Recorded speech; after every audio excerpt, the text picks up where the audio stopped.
வணக்கம். இது வந்து புது ஷர்ட்டு.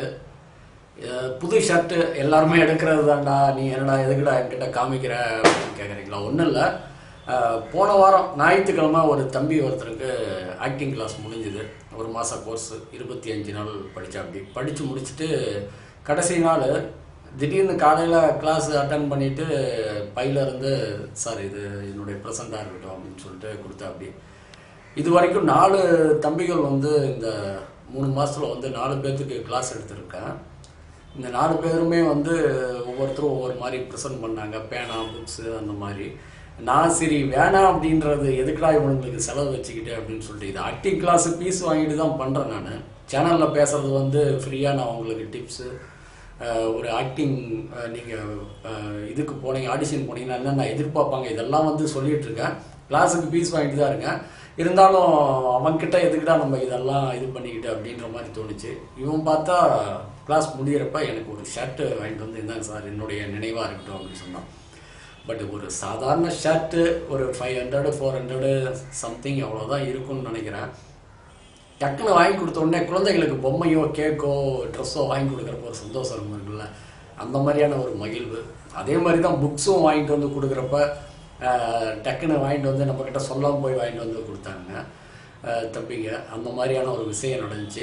கடைசியாக இப்போ தான் வந்து 4வதாக ஒரு தம்பிக்கு சண்டே அப்போ ஒரு 25 நாள் கிளாஸு புயல் மலையிலையும் சொல்லி தம்பி அவன் பாண்டிச்சேரி, அங்கேருந்து இங்கே வந்துட்டு இங்கேயே ரூம் எடுத்து தங்கிட்டு ஒர்க் ஃப்ரம் ஹோம் அவனுக்கு போயிட்டுருக்கு.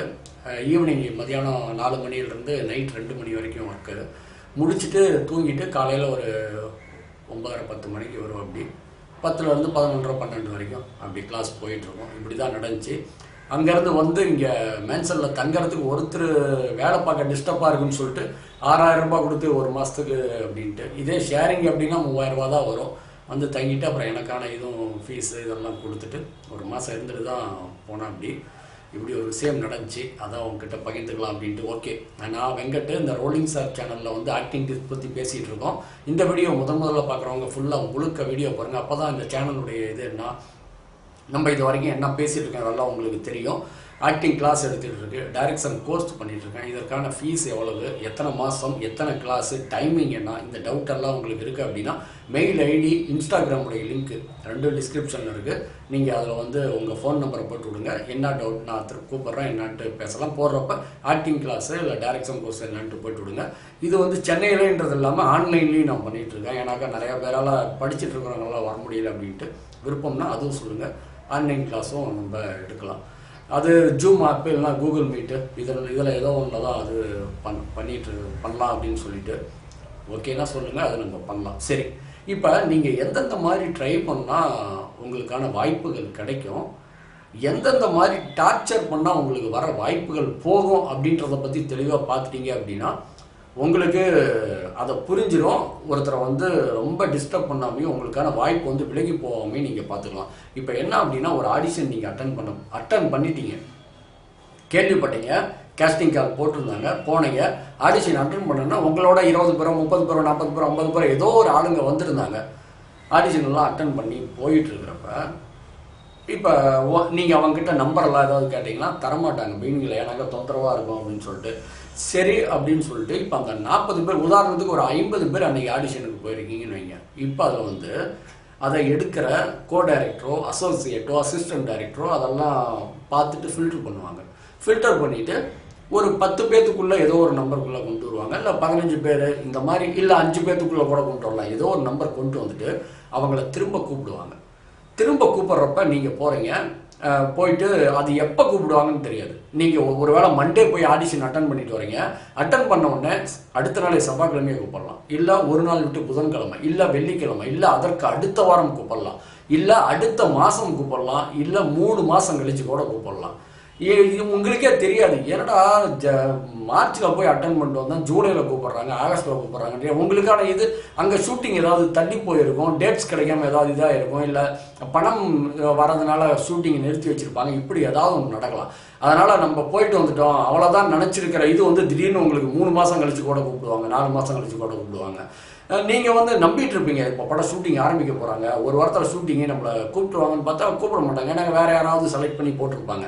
சரி, இதை எப்படி நம்ம வந்து ஃபாலோ பண்ணிக்கிறது, அப்படின்றத நீங்கள் கொஞ்சம் கவனமாக பார்த்துங்க. ஃபஸ்ட்டு ஆடிஷன் அட்டன் பண்ண போகிறப்பயே இப்போ நான் சொன்னதுனால நீங்கள் அவங்க நம்பர் தரமாட்டாங்க அப்படின்னு சொல்லிட்டு நீங்கள் அதை உதாசீனப்படுத்திடுவேனா. உங்களை ஆடிஷன் எடுக்கிறவங்க அதெல்லாம் நீங்கள் எடுத்து முடிக்கிற வரைக்கும் வெயிட் பண்ணுங்கள். நீங்கள் பர்ஃபார்ம் பண்ணி காமிச்சிட்டீங்க, ஏதோ ஒரு டைலாக் கொடுத்து பேச சொல்கிறாங்க, இல்லை நீங்களாக ஒரு டைலாக் ப்ரிப்பேர் பண்ணிட்டு போகிறீங்க, ஏதோ ஒன்று அங்கே போய் ஆடிஷன் பண்ணிட்டீங்க. ஒரு 30 செகண்டோ 50 செகண்டோ 1 நிமிஷமோ ஒரு ஆடிஷன் அவங்க முன்னாடி நடித்து காமிச்சிட்டிங்க, அவங்க ஷூட் பண்ணிட்டாங்க, அவங்க சின்ன சின்ன கரெக்ஷன் ஏதாவது சொல்கிறாங்க, இது கொஞ்சம் மாற்றி பண்ணுங்கள், கொஞ்சம் சோகமாக மூஞ்சி வச்சுட்டு இந்த டைலாக் பேசி சொல்லுங்கள், இல்லை ஒரு ஹாப்பியாக ஒரு காமெடி லந்து கொடுக்குறீங்க, அந்த மாதிரி இப்படி ஏதோ ஒரு விஷயம் நடக்குதுன்னு வைங்களா. நடந்து உங்களை ஷூட் பண்ணி முடித்த உடனே அவங்ககிட்ட சார் உங்கள் நம்பர் கொடுங்க சார் அப்படின்னு சொல்லி கேட்காம ஒதுங்கி வந்துடுங்க.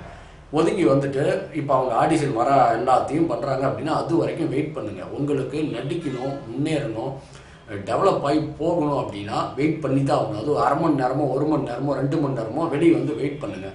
இப்போ ஆடிஷன்லாம் முடிச்சுட்டு அந்த அசிஸ்டன்ட் டைரக்டர் கண்டிப்பாக கண்ணில் போடுவார். நீங்கள் உடனே ஆஃபீஸ் விட்டு வெளியே வந்துட சொல்லுங்க. அப்படியே வெயிட் பண்ணிட்டு இருக்கிறப்ப இப்போ அந்த அசிஸ்டன்ட் டைரக்டர் எல்லா வேலையும் முடிச்சுட்டு அசிஸ்டண்ட்டோ அசோசியேட்டோ கோ டைரக்டரோ வெளியே வராங்க அப்படின்னா வணக்கம் சார் அப்படின்னு சொல்லிட்டு சொல்லுப்பா அப்படின்னு, சார் இது மாதிரி உங்கள் நம்பர் இருந்தால் கொடுத்தீங்கன்னா நான் ஃபாலோ. இல்லை அதெல்லாம் தேவையில்லை, நீங்கள் நம்பர் எல்லாம் கொடுக்கக்கூடாது பாஸ், நீங்கள் போங்க அப்படின்னா கம்முன்னு வந்துடுங்க. இல்லை நீங்கள் கேளுங்க சார், நம்பர் கொடுத்தீங்கன்னா நான் ஃப்ரீயாக இருக்கிறப்போ உங்களை ஒரு 2 நாள் கழித்து ஃபாலோ பண்ணுவோம் சார் அப்படின்னா சில பேர் கொடுப்பாங்க. நீங்கள் இப்போ நான் சொல்கிறேன் இல்லை மற்றவங்க சொல்கிறாங்கன்ட்டு இதை கேட்காமே விட்டுறாதீங்க. ஏன்னாக்கா உங்களுடைய மற்றவங்களுக்கு கிடைக்காத ஒரு வாய்ப்பு உங்களுடைய முகத்தை பார்த்துட்டு உங்களுடைய அந்த பணிவாக நீங்கள் கேட்குற தன்மையை பார்த்துட்டு நீங்கள் அவங்களுக்கு கொடுக்குற மரியாதையை பார்த்துட்டு அந்த டைமிங்கில் அவங்க மைண்டு வேறு மாதிரி இருக்கலாம். முன்னாடி கொடுக்க மாட்டேன்னு சொன்னவங்களுக்கு வேறு மைண்டில் இருந்திருக்கலாம். அந்த அசிஸ்டன்ட் டைரக்டரோ அந்த கோ டைரக்டரோ இவர்கிட்ட நீ விஷ் பண்ணிவிட்டு சார் ஆடிஷன் அட்டன் பண்ணிட்டேன், ஷூட் பண்ணீங்க, எப்படி இருக்குது சார் அப்படின்னு சொல்கிறாங்க அப்படிம்பாங்க. சார் உங்கள் நம்பர் கொடுங்க சார், ஒரு 2 நாள் கழித்து ஃபாலோ பண்ணுறேன் அப்படின்னு நீங்கள் சும்மா கெஞ்ச சொல்ல ஒரு அவங்கள ஒரு ஒபே பண்ணி கேட்டீங்க அப்படின்னா சரி எடுத்துங்கன்னு சொல்லி கொடுத்தாங்கன்னா வாங்கிட்டு வந்துடுங்க. வாங்கிட்டு வந்துட்டு உடனே அடுத்த நாளே காலையில் குட் மார்னிங் மெசேஜ் அனுப்புறது, ரோஜா பூ அனுப்புறது, சாமி ஃபோட்டோ அனுப்புறது, அப்புறம் இந்த பண்டிகைக்கு தீபாவளி வாழ்த்துக்கள், பொங்கல் வாழ்த்துக்கள், அட்வான்ஸ் அப்புறம் அந்த டெய்லி இந்த கருத்து சொல்கிறதெல்லாம் அவருக்கு ஷேர் பண்ணுறது வாட்ஸ்அப்பில். அதுக்கப்புறம் இந்த ஆஃபரெல்லாம் வருது இல்லை செல்ஃபோனில், இந்த ஆஃபரெல்லாம் இதெல்லாம் பண்ணிங்கன்னு வைங்களா, உங்களுக்கு கிடைக்கிற வாய்ப்பு சுத்தமாக அவன் டார்ச்சர் ஆகிடுன்னு வைங்களேன். அவருக்குன்னு இல்லை, பொதுவாகவே சினிமாவில் ரொம்ப சிம்பிளாக லாஜிக்கலாக அவங்ககிட்ட சொல்கிற விஷயம், நீங்கள் ஒரு வேலையில் இருக்கீங்க, உள்ளே போன உடனே உங்களை யாராவது பார்க்க முடியுமா, டிஸ்டர்ப் பண்ண முடியுமா, ஃபிங்கர் பிரிண்ட் வச்சுட்டோ இல்லை உள்ளே போயிட்டீங்கன்னா ஆஃபீஸ்க்குள்ளே போயிட்டீங்கன்னா செக்யூரிட்டி உள்ளேயே விட மாட்டான். அப்போ உங்களுக்கு அவ்வளோ எதுக்குற மாதிரி அப்புறம் சினிமாவில் வேலை பார்க்குறவங்க அவங்க என்ன எப்போ வேணாலும் கூப்பிடலாமா, அவங்க என்ன அவ்வளோ ஃப்ரீயாவாக இருக்காங்க. காலேஜுக்கு போகிறீங்க, உள்ளே அவங்க யாராவது பார்க்க முடியுமா, உங்கள் ஃப்ரெண்ட்ஸு உங்கள் அப்பா அம்மா யாராவது பார்க்க முடியுமா, எதுக்கு இங்கே பார்க்குறீங்க, என்ன விஷயம், செக்யூரிட்டி கேட்டு அங்கே ஆஃபீஸில் போயிட்டு ஹெச்ஓடி கேட்டு எவ்வளோ விஷயம் தாண்டி வர வேண்டியதாக இருக்குது. அதே மாதிரி தான் சினிமாவில் வேலை பார்க்குற அசிஸ்டன்ட் டைரக்டர், அசோசியேட், கோ டைரக்டருக்கு காலையில் 9 மணி 9:30 மணி 10 மணிக்கு ஆஃபீஸ் போனாங்கன்னா அவங்களுக்கு அந்த டென்ஷனு, ப்ரீ ப்ரொடக்ஷன் ஒர்க்கு, டைரக்டர்கிட்ட இது பண்ணுறது, இந்த மாதிரியான வேலைகள் மாறி மாறி போய்கிட்டே இருக்கும். ரொம்ப ஒரு மாதிரி டென்ஷனில் இருப்பாங்க காலையிலேருந்து. அவங்களுக்கு ஃப்ரீயாக இருக்கிற டைமே பார்த்தீங்கன்னா மதியானம் ஒரு 2லேருந்து 3 மணிக்குள்ளே லஞ்ச் பிரேக்கில் தான். அப்போ தான் நீங்கள் ஏதாவது இது பண்ணணும். இல்லை அப்படின்னா நைட்டு ஒரு 8 மணி மேலே 9 மணிக்கு மேலே அந்த 8 to 10க்குள்ளே ஏதோ ஒரு டைமில் அந்த மாதிரி கேட்கலாம். இன்னொன்று மேக்ஸிமம் பார்த்தா நான் சேரன் சார்கிட்ட ஒர்க் பண்ணுறப்ப நைட்டு 7 மணி 8 மணிக்கு மேலே தான் டிஸ்கஷனே ஆரம்பிக்கும். 11 மணி 12 மணி அப்படின்றது ஆகும், 1 மணி ஆகும், 3 மணி ஆகும், சில டைம் 7 மணிக்கே முடிஞ்சிடும். நிறையா விஷயங்கள் இருக்குது. அதனால் நீங்கள் உங்களுக்கு ஒரு நம்பர் கிடைக்கிது அப்படின்னா ஃபாலோ பண்ணுங்கள். எப்படி ஃபாலோ பண்ணோம்னா, திங்கக்கிழமை ஆடிஷன் அட்டன் பண்ணுறீங்க அப்படின்னா புதன்கிழமை போல் 1 நாள் 2 நாள் 3 நாள் புதன் வியாழன் போல் மதியானம் ஒரு லஞ்ச் பிரேக் அப்போ ஒரு 2 மணிலேருந்து 3 மணி வரைக்கும் வாட்ஸ்அப்பில் இது பண்ணுங்கள். சார் வணக்கம் சார், அன்றைக்கி ஆடிஷன் அட்டன் பண்ண உங்கள் நம்பர் கொடுத்தீங்க, ரொம்ப தேங்க்ஸ் சார், ஏதோ செலக்ட் பண்ணுறதுக்கு வாய்ப்பு இருக்கா சார், அப்படி ஒரு மெசேஜ் பண்ணி பாருங்கள். இல்லை அப்படின்னா நீங்கள் மெசேஜ் பண்ணால் கூட அதை பார்த்துட்டு அப்புறம் சொல்லலான்ட்டு விட்ருவாங்க. அதனால் எடுத்த உடனே மெசேஜ் பண்ணாமல் கால் கூட பண்ணுங்கள். கால் பண்ணிட்டு சார் எதுவும் டிஸ்டர்பாக வேலை இருந்தால் டிஸ்டர்பாக பண்ணுறேன்னு நினைக்காதீங்க சார், நான் மறுபடியும் ஒரு 4 நாள் கழித்து நான் வேணால் உங்களுக்கு ரிமைண்ட் பண்ணுறேன் சார், ஞாபகப்படுத்துகிறேன் அப்படின்ட்டு இப்படி இருந்தீங்க அப்படின்னா அவங்களும் ஓகே, இல்லை தலைவா நீங்கள் கூப்பிட வேணாம், நானே கூப்பிட்றேன், ஒன்றும் இது பண்ணாதீங்க அப்படின்னு சொல்லிட்டு சொன்னார்னா நீங்கள் என்ன பண்ணணும், புதன் வியாழனில் கூப்பிட்டு பேசிட்டீங்க. அதுக்கப்புறம் ஒரு 4 நாள் கழித்து 1 வாரம் கழித்து ஒரு சார் வணக்கம் சார்னு சொல்லிட்டு மதியான டைமில் ஒரு 2-2:30 போல் மெசேஜ் அனுப்பிச்சி விடுங்க. வாட்ஸ்அப்லேயோ இதுலேயோ எஸ்எம்எஸோ பண்ணி விட்டீங்க அப்படின்னா அவங்க பார்த்துட்டு யாரா இவன் அப்படின்னு சொல்லிட்டு உடனே ஃபோன் நம்பர் கொடுத்தா ஃபாலோ பண்ணிட்டு இருக்காங்கன்றது ஞாபகம் வரும். இதுதான் ஒரு டீசெண்டான அணுகுமுறையாக இருக்கும். அதை விட்டுட்டு நம்பர் கொடுத்த உடனே வாங்கிட்டு வந்த அன்னைக்கு நைட்டே திங்காம ஆடிஷன் போய்ட்டு அன்னைக்கு நைட்டே குட் நைட் ஸ்வீட் ட்ரீம்ஸ் அப்படின்ட்டு மெசேஜ் அனுப்புறது. காலையில் 5:30 மணிக்கு எந்திரிச்சு குட் மார்னிங். அவனே வந்து டிஸ்கஷன் முடிச்சுட்டு 1 மணிக்கு 3 மணிக்கு வந்து படுக்கிறாங்களா என்னன்னு தெரியாது. அவனை 5 மணிக்கு மெசேஜ் அனுப்பிச்சுட்டு அதை நோட்டிஃபிகேஷன் போய் எடுத்து பார்த்து எரிச்சலாகி 2 நாள் 3 நாள் பார்ப்பான். அதுக்கப்புறம் பிளாக் பண்ணி விட்டு போயிட்டே இருப்பாங்க. அதுக்கப்புறம் நீங்கள் நேரில் ஆஃபீஸ் போனீங்கனாலும் என்னடா கொஞ்சமாவது இது இருக்கா, இந்த மாதிரி தான் விஷயம் நடக்கும். இதனால் என்ன ஆகும், உங்களுக்கு அந்த படத்தில் ஒரு நல்ல வாய்ப்பு கிடைக்கிறது மிஸ் ஆகி போகும். இப்போ நீங்கள் ஃபோன் நம்பர் வாங்காமல் வந்தீங்கனாலும் உங்களுக்கு கிடைக்கிற வாய்ப்பு மிஸ் ஆகி போகலாம். இந்த மாதிரி ஃபாலோ அப் பண்ணுறதுலேயும் ஒரு ப்ளஸ்ஸும் இருக்குது, மைனஸ் இருக்குது. அது எப்படி ப்ளஸ்ஸாக மாறும் எப்படி மைனஸாக மாறுன்றது உங்கள் கையில் தான் இருக்குது. நீங்கள் நம்பரே எதுவும் கேட்காம கூச்சப்பட்டு சங்கோச்சப்பட்டுக்கிட்டு தயக்கப்பட்டுக்கிட்டு அப்படியே வந்துட்டீங்க அப்படின்னாலும் ஃபாலோ அப் இல்லாமல் இருக்கும். கேட்டீங்க, நம்பர் கேட்டீங்க, கொடுத்துட்டாங்க, கொடுக்கலைன்னா விட்டுருங்க, ஒன்றும் இது பண்ண போகிறதில்ல. நீங்கள் கேட்டதுக்காக அவங்கள அடிக்க போகிறதில்ல, ஒன்றும் திட்ட போகிறதில்ல.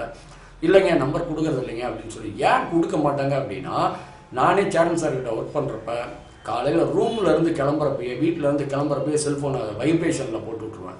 வைப்ரேஷனில் போட்டாலும் இதாகவும் சொல்லிட்டு சைலண்டில் போட்டு விட்ருவேன். ஆஃபீஸ்க்குள்ளே நுழையிறப்ப செல்ஃபோனு மேக்ஸிமம் ஒரு ஆஃபீஸில் இருக்கிறப்பெல்லாம் எனக்கு வைப்ரேஷனில் இருக்கும், இல்லைனா சைலண்டில் இருக்கும். ரிங்டோனு பார்த்தா கேட்டாவே அவர் டென்ஷன் ஆகிடுவார். புட்டிச்சு போன பிடிங்கி தூக்கி போட்டுருவார். கதை பேசிகிட்டு இருக்கிறப்ப சும்மா ஒவ்வொருத்தனை ரிங் ஃபோனும் அடிச்சுட்டு இருந்தால் அந்த மூடு டிஸ்டர்ப் ஆகிடும், பிரச்சனை ஆகிடும். இதுதான் நீங்கள் காலேஜில் படிச்சுட்டு இருக்கிறப்ப திரும்ப திரும்ப கால் பண்ணிக்கிட்டே இருந்தால் அப்புறம் லெக்சரர் என்ன பண்ணுவார், எந்திரிச்சு வெளியே போடா அப்படின்னு இந்த 9 அனுப்பிச்சு விட்டாங்களா அந்த மாதிரி தான். இது டார்ச்சர் ஆகிடும், அவனுக்கு இந்த மாதிரி இரிட்டேட் ஆகிடும். அதனால் நானும் இல்லை, சேரன் சார் ஆஃபீஸில் ஒர்க் பண்ணவங்க எல்லாமே சைலண்ட் மோடு தான், வைப்ரேஷன் தான். நைட்டு ஆஃபீஸ்லேருந்து 11 மணிக்கோ 10:30க்கோ 11:30க்கோ 1 மணிக்கோ கிளம்புறப்ப தான் ஆன் பண்ணி விட்டே வர்றது. நார்மல் மோடுக்கு வந்துட்டு அப்புறம் நைட்டு நம்ம காலையில் அலாரம் வச்சு எழுந்திரிச்சு இப்போ இது பண்ணிட்டு மறுபடியும் அங்கேருந்து கிளம்புறப்ப சைலண்ட் மோடு வைப்ரேஷன் போட்டுக்கிறது. இந்த மாதிரி ஒரு வேலை இருக்கிறப்ப நீங்கள் சும்மா இது பண்ணிக்கிட்டே இருந்தீங்கன்னா ரொம்ப டார்ச்சர் ஆகி பிளாக் பண்ணிடுவான். அடுத்து எங்கேயாவது இது பண்ணிக்கிட்டே அப்பா தம்பி விட்டுடா அப்படின்ற நிலைமைக்கு ஆளாயிடும். இதெல்லாம் பெரிய நெகட்டிவ் ஆகிடும். உங்களுக்கான திறமை இருந்தோம், உங்களுக்கு ஃபேஸ் அட்ராக்ஷன் இருந்தோம், இந்த மாதிரி டார்ச்சர் பண்ணிங்கன்னா அவன் தூக்கி போட்டு போயிட்டே இருப்பான். இதில் ஏதாவது கிளிக் ஆகி மாட்டுதுன்னா நீங்கள் போய் நீங்கள் அதை பற்றி ஒன்றும் இல்லை, இதெல்லாம் ஒரு ஐடியா தான். இதே நீங்கள் கரெக்டாக வாரத்துக்கு ஒரு டைம் அப்படி ஃபாலோ அப்பில் இருந்தீங்க அப்படின்றப்ப அவங்களே சொல்லுவாங்க, இல்லைங்க ஒரு 2 மாதம் தள்ளி போக மாட்டேருக்கு அப்படின்னு. சரிங்க சார், ஓகே சார், நான் ஒரு ஜூன் போல் உங்களுக்கு மறுபடியும் ரிமைண்ட் பண்ணுறேன் சார் அப்படின்னு சொல்லிட்டு, தேங்க்யூ சார், சாரி சார், ஏதோ டிஸ்டர்பாக இருந்தால் மன்னிச்சுங்க அப்படி சொல்லிட்டு மறுபடியும் ஒரு 2 மாதம் கழிச்சு ஜூனில் இது பண்ணீங்க அப்படின்னா ஒரு ஹாய்னு போட்டு உங்கள் ஃபோட்டோஸை வாட்ஸ்அப்பில் அனுப்பிச்சி விட்றீங்க அப்படின்னா பார்த்தா தெரிஞ்சு வரும் இவனா அப்படின்னு சொல்லிட்டு.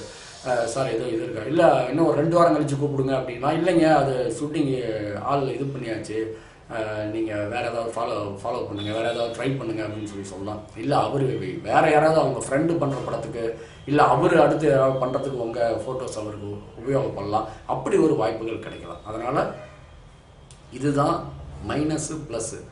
ஓட்டு உங்கள் நம்பர் கிடச்சிருச்சுன்றதுக்காக அவங்களுக்கு வந்து டெய்லியும் வந்து சாமி ஃபோட்டோ அது இதுன்ட்டெல்லாம் அனுப்பி டார்ச்சர் பண்ணாதீங்க. நீங்கள் அனுப்புகிற சாமி ஃபோட்டோவோ இல்லை ஆஃபரோ அதேமாதிரி இதை ஃப்ரீயாக வந்து 10 GB கிடைக்குது 50 GB கிடைக்குதுன்னு உங்களுக்கு எவனோ ஃபேக்காக அனுப்பிச்சி விடுவான். அதை உடனே உங்களுக்கு குரூப்பில் போட்டு விட்றான்ட்டு அது என்னன்னே உங்களுக்கு தெரியாது. உடனே அதை தூக்கி அவருக்கு அனுப்புவீங்க. அவன் ஏதோ டென்ஷனில் கதை பேசிகிட்டு இருப்பாங்க, அதை தூக்கி இந்த ஆஃபரெல்லாம் பார்த்தா அப்படின்னா கடுப்பாயிடும். எனக்கு அதே மேக்ஸிமம் பொய். அப்போ அதை நீங்கள் அனுப்புறது, ஷேர் பண்ணுறது, அப்புறம் தத்துவங்களை வந்து காலையில் வந்து எந்திரிச்ச உடனே தத்துவங்களை வந்து ஷேர் பண்ணுறது, சாமி ஃபோட்டோவை ஷேர் பண்ணுறது, குட் மார்னிங் குட் நைட்டு, சாப்பிட்டீங்களா சார், எப்படி இருக்கீங்க, உடம்பு நல்லா இருக்கா, இதெல்லாம் பண்ணீங்க அப்படின்னா உங்கள் மேலே எரிச்சல் தான் அதிகமாகும். அதுதான் வாய்ப்பு இருக்குது. இதே பொண்ணுங்க பண்ணாங்க அப்படின்னா அவங்க வேறு மாதிரி பிஹேவ் பண்ணுவாங்க. எல்லாத்துக்கும் இருக்கிறது தான்.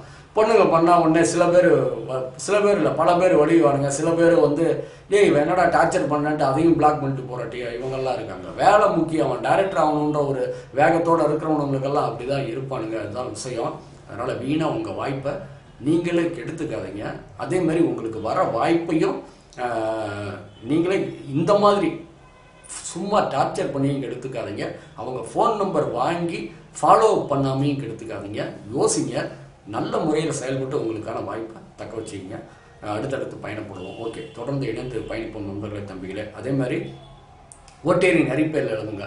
அந்த ஷார்ட் ஃபிலிமே முந்தானத்தை அப்லோடு பண்ணியாச்சு. பார்க்காதவங்க இதனுடைய எண்ணில் வரும், நம்ம வீடியோவுடைய எண்ணில் அந்த ஷார்ட் ஃபிலிமுடைய இதை போட்டு விட்றேன், நீங்கள் அதை பாருங்கள். அந்த ஷார்ட் ஃபிலிமில் நடித்தவங்க இந்த ரோலிங் சார் மூலிமா நம்ம வந்த ஜான் அப்படின்றவங்க மெயிலுக்கு ஃபோட்டோ அனுப்பாங்க. அப்போ திவ்யான்னு சொல்லிட்டு அந்த பொண்ணு ஃபோட்டோ அனுப்பி இப்படி தான் வர சொல்லி பண்ணோம். தொடர்ந்து புதியவர்களுக்கு கண்டிப்பாக வாய்ப்பு கொடுப்பேன். என்கிட்ட பணம் கையில் வச்சுக்கிட்டெல்லாம் நான் பண்ணல. அதனால் கொஞ்சம் சேமித்து தான் பண்ணுறேன். அதனால் கொஞ்சம் சிரமமாக மெல்ல தான் பண்ண முடியுது. என்னால் வாரம் இப்போ என்னால் பண்ண முடியல. சீக்கிரம் ஒரு வீடியோ அப்லோடு பண்ணுற அளவுக்கு வளர்ந்துருவேன். தொடர்ந்து இணைந்து பயணிப்போம். நன்றி, வணக்கம்.